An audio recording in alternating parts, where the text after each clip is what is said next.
दुर्गा सप्तशती 12वां अध्याय। देवी के चरित्रों के पाठ का महात्म्य। देवी बोली, हे देवताओं, जो पुरुष इन स्तोत्रों द्वारा एकाग्रचित होकर मेरी स्तुति करेगा उसके संपूर्ण कष्टों को निसंदेह हर लूंगी। मधु कैटभ के नाश, महिषासुर के वध और शुंभ तथा निशुंभ के वध की जो मनुष्य कथा कहेंगे, मेरे महात्म्य को अष्टमी, चतुर्दशी व नवमी के दिन एकाग्रचित होकर भक्तिपूर्वक सुनेंगे, उनको कभी कोई पाप न रहेगा। पाप से उत्पन्न हुई विपत्ति भी उनको न सताएगी। उनके घर में दरिद्रता न होगी, न उनके प्रियजनों का बिछोह ही होगा। उनको किसी प्रकार का भय न होगा। इसलिए प्रत्येक मनुष्य को भक्तिपूर्वक मेरे इस कल्याणकारक महात्म्य को सदा पढ़ना और सुनना चाहिए। मेरा यह महात्म्य महामारी से उत्पन्न हुए संपूर्ण उपद्रवों को एवं 3 प्रकार के उत्पातों को शांत कर देता है। जिस घर व मंदिर में या जिस स्थान पर यह मेरा स्तोत्र विधि पूर्वक पढ़ा जाता है, उस स्थान को मैं कभी भी त्याग नहीं करती और सदा ही मेरा वहाँ पे निवास रहता है। बलिदान, पूजा, होम तथा महोत्सवों में मेरा यह चरित्र उच्चारण करना तथा सुनना चाहिए। ऐसा हवन या पूजन मनुष्य चाहे जानकर या बिना जाने करे, मैं उसे तुरंत ग्रहण कर लेती हूँ। और शरद काल में प्रत्येक वर्ष जो महापूजा की जाती है, उनमें मनुष्य भक्तिपूर्वक मेरा यह महात्म्य सुनकर सब विपत्तियों से छूट जाता है और धन धान्य तथा पुत्रादि से संपन्न हो जाता है।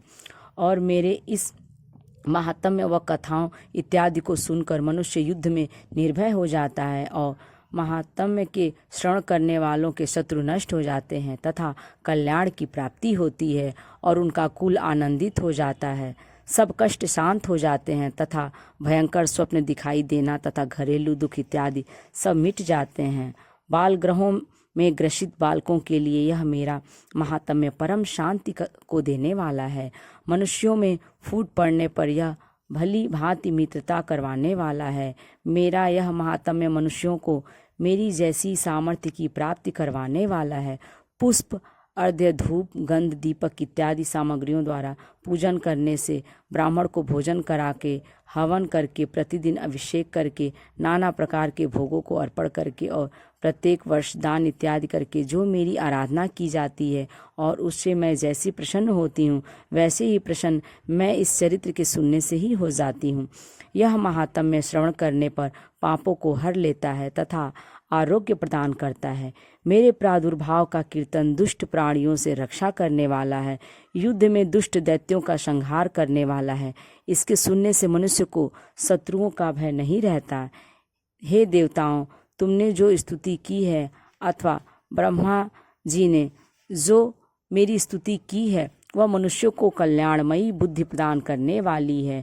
वन में, सूने मार्ग में अथवा दावानल से घिर जाने पर, वन में चोरों से घिरा हुआ या शत्रुओं द्वारा पकड़ा हुआ, जंगल में सिंहों से, व्याघ्रों से या जंगली हाथियों द्वारा पीछा किया हुआ, राजा के क्रुद्ध हो जाने पर, मारे जाने के भय से, समुद्र में नाव के डगमगाने पर, भयंकर युद्ध में फंसा होने पर, किसी भी प्रकार की पीड़ा से पीड़ित, घोर बाधाओं से दुखी हुआ मनुष्य मेरे इस चरित्र का स्मरण करने से संकट से मुक्त हो जाता है। मेरे प्रभाव से सिंह, चोर या शत्रु इत्यादि दूर भाग जाते हैं और पास नहीं आते।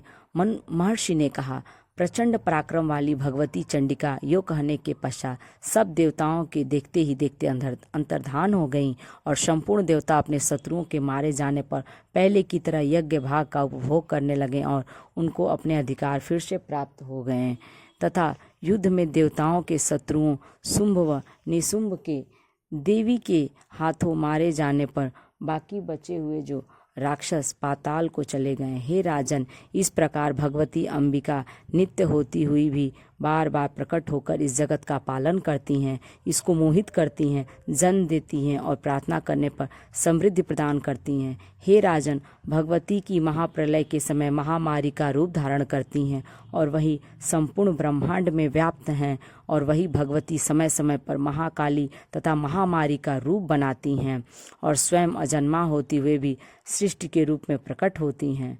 वह सनातनी देवी प्राणियों का पालन करती हैं और वह मनुष्य के अभ्युदय के समय पर घर में लक्ष्मी का रूप बनाकर स्थित हो जाती हैं तथा अभाव के समय दरिद्रता बनकर विनाश का कारण बन जाती हैं।